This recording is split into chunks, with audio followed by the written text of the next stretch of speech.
Salah satu istilah yang sering Anda dengar pada masa kini selepas angiogram ialah pengapuran pada saluran darah yang tersumbat atau dikenali juga sebagai pengapuran koronari. Keadaan ini agak biasa, terutamanya dalam kalangan pesakit yang telah lama menghidap diabetes.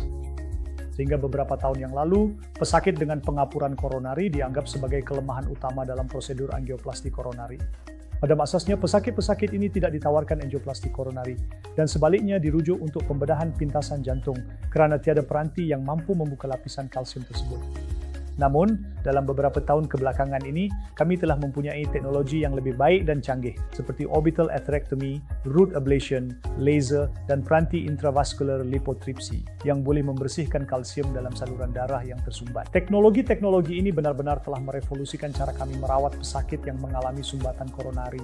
Jadi jika Anda mempunyai pesakit yang mengalami sumbatan koronari yang teruk dan ditawarkan pembedahan pintasan, Anda sentiasa boleh mendapatkan pendapat kedua di sini. Kami mungkin dapat menawarkan rawatan dalam bentuk angioplasti dan stent ini.